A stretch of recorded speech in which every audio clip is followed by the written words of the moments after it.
Hey y'all, it's Nancy, the Handy Scandy. Thanks for joining me for another crafty venture.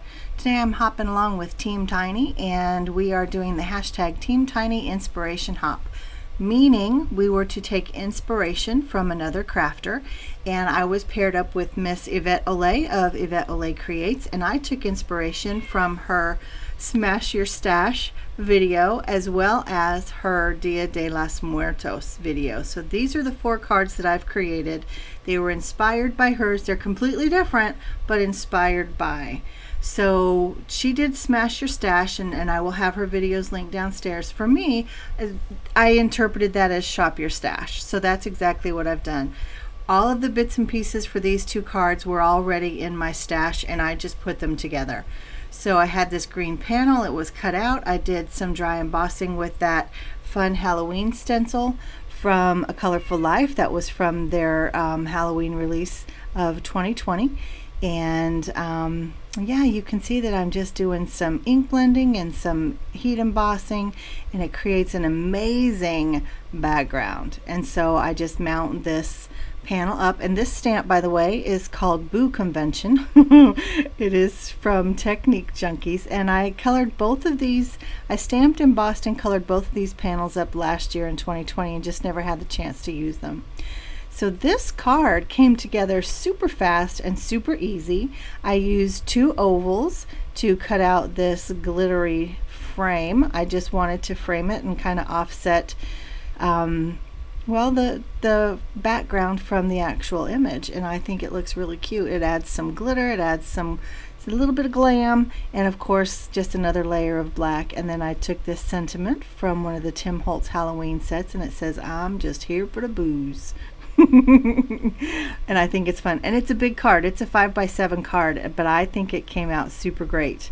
And so the next one was a little more complicated, and I really had to cut it down, but yeah, so this one, again, it came together really easy. I love that ink blending and that heat embossing. I use the new green, I can't remember what it's called. I'm searching my brain hoping it's going to come up. Rustic Wilderness, there it is. I used the Rustic Wilderness glaze, and it worked really well.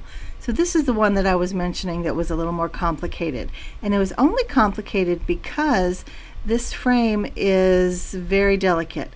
So it cuts, it's from Frest Studio, and it cuts all of these different frames out, and it looks like they're all one frame. However, they are not.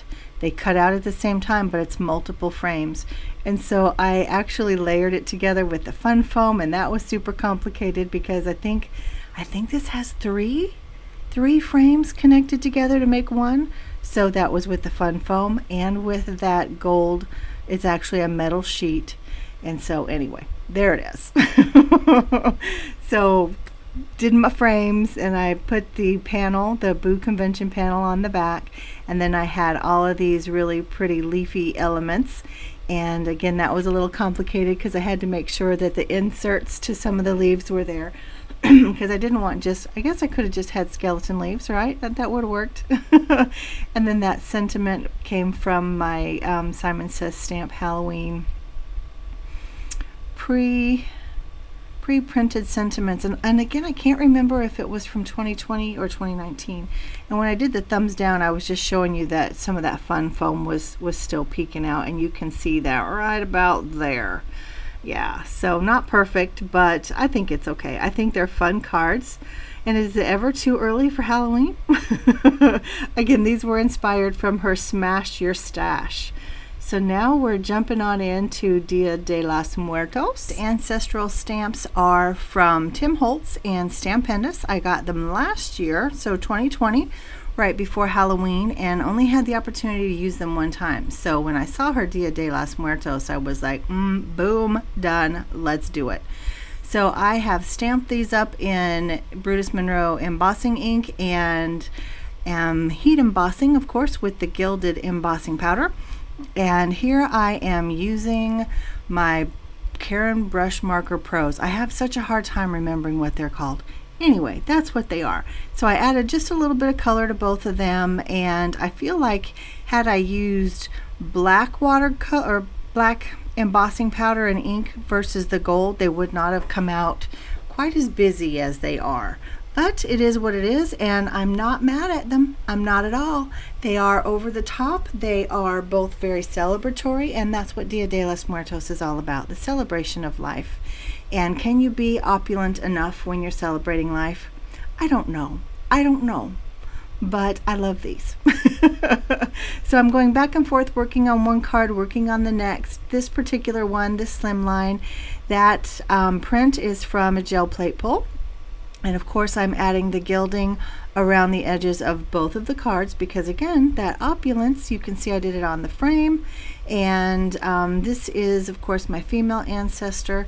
This is my male ancestor. So, you know, a little more masculine, not quite as opulent as the female.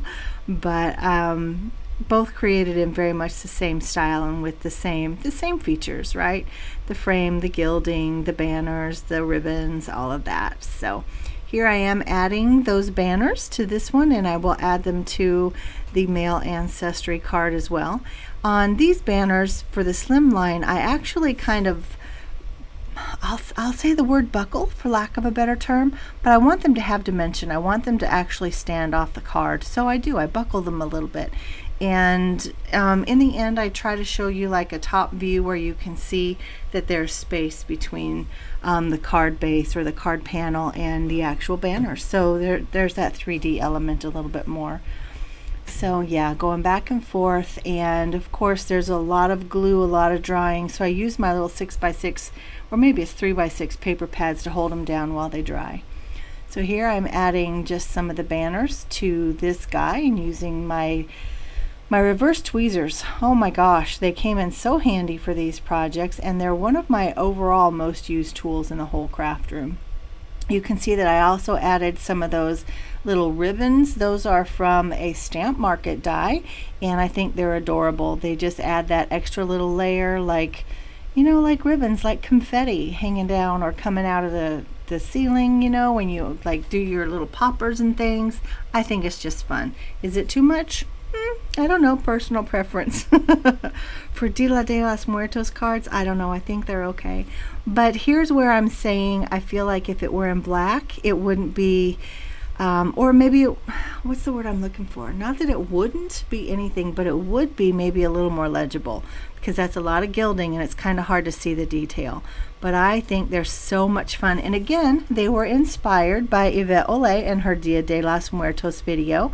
And this is just kind of a recap. Here are my Boo Convention cards that were inspired by her Smash Your Stash. And again, this is Nancy the Handy Scandy for the hashtag Team Tiny Inspiration Hop. Be sure you enter that hashtag into your search bar, and that will populate the whole playlist for today. Thank you so much for joining me for this inspired by video, because I had so much fun, and I hope you guys will give me some love downstairs. Hop along and give everybody else some love. We appreciate you so much. Nancy the Handy Scandy, I'm out.